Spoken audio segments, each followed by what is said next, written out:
Yo, what's going on, guys? If you are starting a company or starting a huge endeavor that is going to take a long time, one thing you need to understand is people. All right. You need to understand why people do the things they do and what are the trends going on in the world today. And there's a guy named Daniel Pink that has done so many books. I'll tell you a few of them really quick. He wrote The Power of Regret. He wrote Drive. He wrote To Sell is Human, The Last Career Guide You'll Ever Need, Win, and A Whole New Mind, and then A Free Agent Nation. He wrote a lot of cool books that talks about human psychology and also just why people do the things they do, and fascinating just understandings about who we are and what we do. And if you are an entrepreneur, you are going to need to understand more about just people in general, because you need to make things people want. All right. And you need to understand where things are going. So my name is Austin. This is the Bodies in Business podcast, and this is the Positive Influencer series. And Daniel Pink is our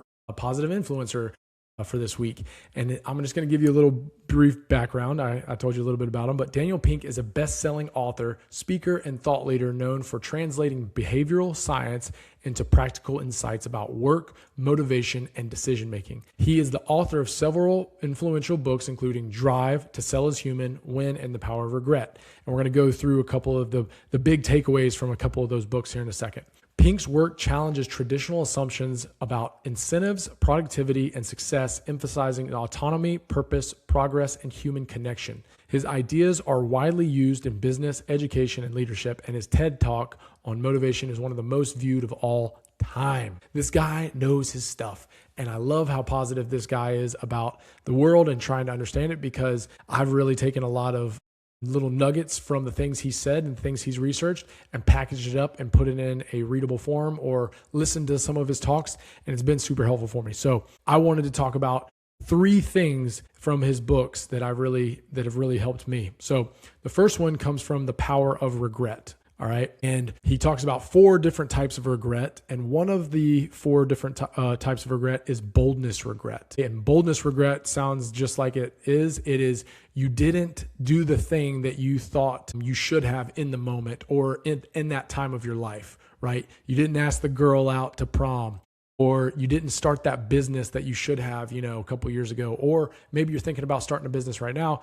And you don't want to have a regret that you didn't start that business. You didn't make the trip. Like you didn't take the trip that you should have when you were in high school or college or, young 20s or something like that. Or maybe even, later in life, you're like, man, I needed to take that trip. I wanted to take that trip. Boldness regret. So I'm going to tell you a little bit about this. In The Power of Regret, Daniel Pink explains the boldness regrets are the most common form of regret, and they come from inaction, not mistakes. These are the I wish I had taken the chance moments, not asking someone out, not starting a business, not speaking up when it mattered.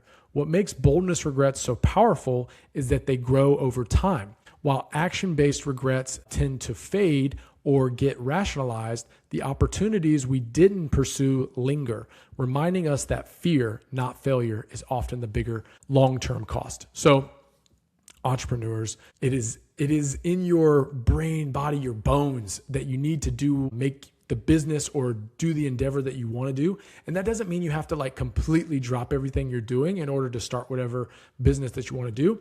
But maybe you can do it on the side for an hour or 2 a night, or on the weekend for a couple hours. And that's really what's going to allow you to take that even bigger bet on yourself over time, is dipping your toes into something you enjoy and trying to figure out if you really want to start this business or not, or start something new, putting some time towards it consistently and saying, you know what, I'm glad I did that. Right now, I don't have any boldness regrets right now that I can think of that are really huge. But I'm so glad I tried to pursue going to the Olympics. I'm so glad that I decided to go to the Air Force Academy when I was, 18 years old. I'm so glad that I started Fly Bodies 5 or 6 years ago. I'm so glad I helped my younger brother lose a bunch of weight and start Fly Bodies. These are things that have been super, super fun for me. And those are bold things that I've done that I'm not regretful for. I'm not making tons of money right now in the Fly Bodies world, but I think one day I will be a very big company and I will do a lot of work, and that just takes time, right? You have to be bold and you have to be able to do these things. Being bold can be on a small scale or a large scale. It's up to you. Okay, guys, boldness. All right, motivation. Daniel Pink wrote this book called Drive in 2009, and it's all about motivation. And I'm going to give you a little breakdown on that. In Drive, the book, Daniel Pink explains that making progress is one of the most important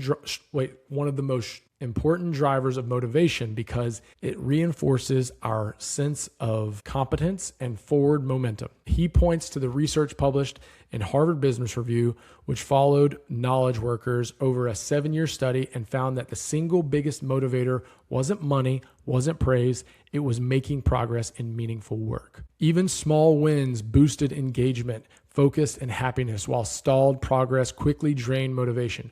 When people can clearly see that they are moving forward, their brains interpret that progress as success, and success fuels the desire to keep going. It's so important to not just look at money as the end all be all for progress. It's just like exercise and losing weight. Losing weight isn't the end all be all when it comes to being successful in the health and wellness game, right?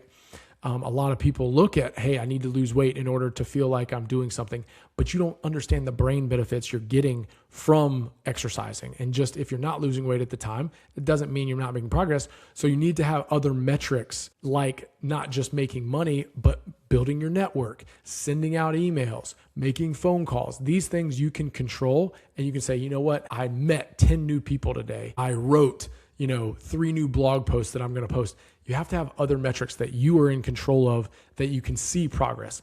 And to be honest, this is, I think, the 6th week of making these videos on positive influencers. And I'm starting to see the progress, even though I haven't sold a book or I don't have a ton of people listening to these videos. I have probably like 10 to 15 people listening to these videos, but I'm like building up this entire project to be able to put it together and to then ship it out and help people even more. So making progress is so important. There are times when I get off a phone call and they're like, oh, we're interested, send us more stuff. I go crazy. I'm like, let's go.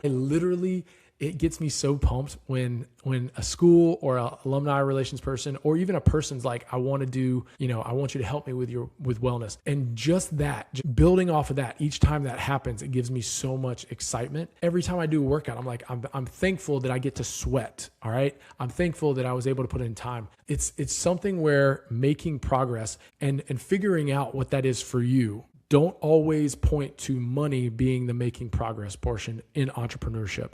You have to look at things like, I'm building my network. I'm putting more content together. I am helping more people with my business. These things are the super helpful things that making progress. I'm making more videos that are reaching more people every week. I'm getting better at posting to LinkedIn every week. Those types of things are awesome. Anyways, all right. So making progress, figure out ways that you can make progress towards something that is meaningful in your business and for your life. And then the last thing is selling. Okay. He wrote a book called To Sell Is Human. I've listened to Drive, To Sell Is Human, and there was one other one that I haven't listened to. But anyways, To Sell Is Human is so beneficial because we are always selling. You listening to me right now, I'm selling to you that hopefully you think Austin kind of knows what he's talking about, hopefully, and is motivating me to want to do more in my entrepreneurship game, or just even be a better person for these positive influencers. All right. And selling beats persuading is the main takeaway I took from that book. And what I want to impart on you is, in To Sell Is Human, Daniel Pink reframes selling as something we all do and argues that serving beats persuading. And I'm going to go into that. The most effective sellers aren't focused on pushing an outcome or winning the conversation. Okay, let me say that again. The most effective sellers aren't focused on pushing an outcome or winning the conversation. They're focused on helping. And this really hit home for me. When the goal shifts from convincing someone to genuinely solving their problem, trust increases, resistance drops, and better outcomes follow naturally. All right. And I want to break right there and just explain, when you feel like you're trying to push something on somebody, you feel like, gosh, how can I convince them to want to do this? What you really want to do is to say, hey, this is how it's going to help you. And if you feel like it's going to help you enough, then work with us. But if you don't feel like it's going to help you, I don't want you to do something that you feel like, oh, this is not going to help us. Sometimes it does take some convincing, right? Sometimes you have to say, hey, you have to figure out what's going to help them the most and focus on that thing. Like alumni relations people want to talk to their alumni, which is why I focus on, hey, you want to be able to engage with your alumni more? do a wellness challenge, do a walking club, do a mileage club, do something that is going to engage more with your alumni. And so that's what you want to do. That's the selling portion of it, right? I'm helping you engage more with your alumni in a fun way. All right. Going back to this, Pink shows that in a world where buyers are informed and skeptical, the people who succeeded are those who listened first. All right. Create value and see selling as an act of service rather than a manipulation. All right. You don't want to try to sell snake oil to people. You don't want people to just buy your product just to make more money. You want to figure out what their problems are and what they need the most help with and try to figure out and solve that problem. And then you're selling a service that's going to be helpful. You're not just selling your product to make more money. Obviously, in us, we're like, we want to make more money because that's what we've been kind of taught to do. And it's like, it's a metric to show us making progress and also showing us we're more valuable because people look at us that way. But if you focus on the problems that people have, focus on what like they're telling you and fit that narrative. Okay. Try to figure that out the most. He said, Seth Godin said, act as if the other guy is always doing us a favor. All right. And that's cool because a customer using you is doing you a favor because they're going to use your product and hopefully tell other people or hopefully have a good experience and give you a 5-star rating or hopefully continue to come back to you because you're like, oh, I'm trying to build this business here and I want people to know that I built a great product.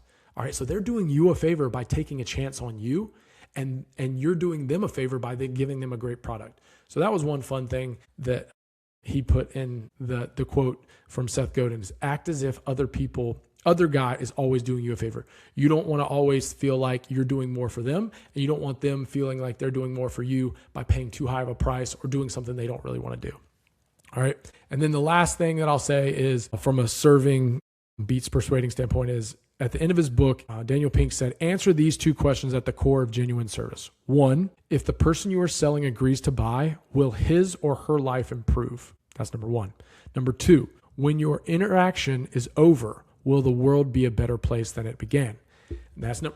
And that's the 2 things you need to ask yourself at the end. Now, I'm sure people could rationalize any way or any form of doing that. But if the person you are selling agrees to buy, will his or her life improve? And then when your interaction is over, will the world be a better place than when it began? And I feel like Flybodies is trying to do that, which I'm excited about. And I get so passionate about because will people's lives improve if they work out more and eat healthier? Probably, especially like in the short term. And then over the long term, they can help more people. And then is the world becoming a better place? I think so. When people are healthier, happier, more productive, I think the world's a better place and we can think more. Obviously, we're more motivated to do more things too. Okay. And then he said, if the answer to either of these questions is no, you're doing something wrong.